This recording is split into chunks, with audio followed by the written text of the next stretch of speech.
বন্ধুরা, যে বেগুনগুলো দেখতে পাচ্ছেন আমি ভাজা বসিয়েছি, এই প্রত্যেকটি বেগুন কিন্তু আমি আমার ছাদ বাগানে চাষ করেছি।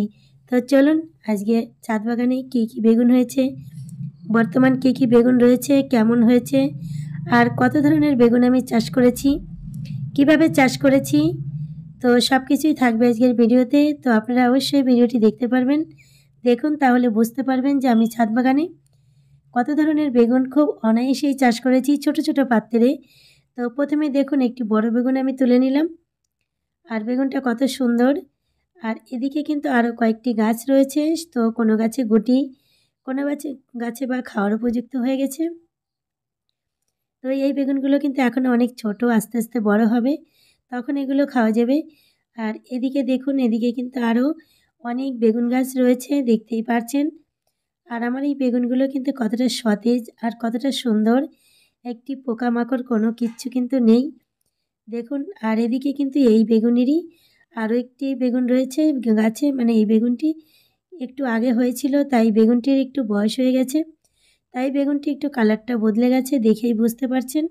এই বেগুনটি কিন্তু পোড়া খেতে অনেক ভালো লাগবে। যখন বেগুনের একটু বয়স হয়ে যাবে, সেই বেগুন কিন্তু পোড়া খেতে অনেক ভালো লাগে। আর যে কচি বেগুনগুলো থাকে সেগুলো দিয়ে কিন্তু মাছের ঝোল করলে বা ভাজি করলে ভালো লাগে। তো দেখুন, এদিকে কিন্তু ছোট্ট একটি প্লাস্টিকের পলিথিন, তারই মধ্যে ছোট্ট একটি গাছ, এবং সেই ছোট্ট গাছেই কিন্তু কত সুন্দর একটি বেগুন হয়েছে দেখুন। আর কোথাও একটি পোকামাকড় নেই, দেখতেই পারছেন। তো বেগুন গাছে কিন্তু পোকামাকড়ের আক্রমণটা বেশিই হয়, বেগুনেও হয়, এবং বেগুন গাছের ডগাতেও কিন্তু প্রচুর পরিমাণে পোকা লাগে।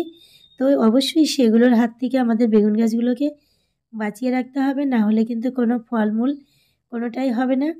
এখানে দেখুন কত সুন্দর শয়লা বেগুন হয়েছে। এই শয়লা বেগুনগুলোও কিন্তু সিদ্ধ খেতে এবং মাছের ঝোলে খেতে অনেক ভালো লাগে। এগুলো বেগুন কিন্তু রান্না করলে ভেঙে যায় না, আর তরকারির স্বাদ কিন্তু দ্বিগুণ করে দেয়, ভীষণই সুন্দর। তো ওই যে দেখুন, এখানে আরও অনেকগুলো বেগুন হয়েছে। তো বন্ধুরা, যে বেগুনগুলো আপনারা দেখতে পাচ্ছেন, এর মধ্যে কিন্তু বেশিরভাগ বেগুনই আমি নিজে বীজ তৈরি করে চারা তৈরি করেছি, এবং সেই চারা থেকেই বেগুন গাছগুলো বসিয়েছি।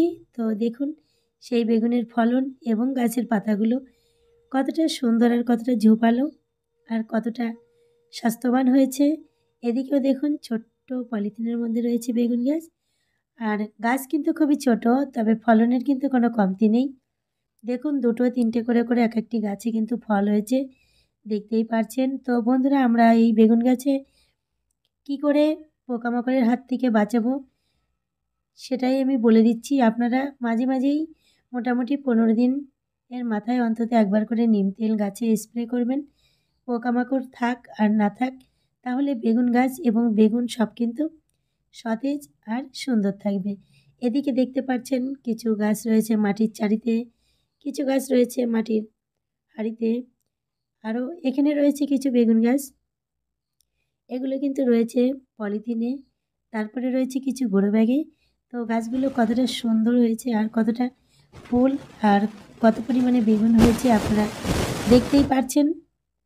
এই গাছগুলোতে কিন্তু প্রচুর পরিমাণে বেগুন হয়। আমি কিন্তু সারা বছর কোনো বেগুন আর কিনে খাই না বাজার থেকে, আমি কিন্তু সমস্ত বেগুন আমার ছাদ বাগান থেকে আমি খাই। তার পাশাপাশি কিন্তু আমি আশেপাশের মানুষদের দিয়েও খাই। এখানে দেখুন বন্ধুরা, কত সুন্দর কালো লঙ্কা হয়েছে। তো লঙ্কাটি এই জন্যই দেখালাম, আজকের বেগুন ভাজার সঙ্গে গাছের এই লঙ্কা দিয়ে খাওয়া হবে, সেই জন্য আমি লঙ্কাগুলো আপনাদেরকে দেখালাম। দেখুন কি পরিমাণে লঙ্কা হয়েছে আমার বাগানে। আর এগুলো কিন্তু প্রত্যেকটি ছোট্ট ছোট্ট পাত্রে, একদম 10 ইঞ্চির যে মাপের যে গোড়ো ব্যাগ বা পলিথিন, আমি কিন্তু তার মধ্যেই চাষ করে থাকি। তো চলুন বেগুনটি ভাজা করে নেই।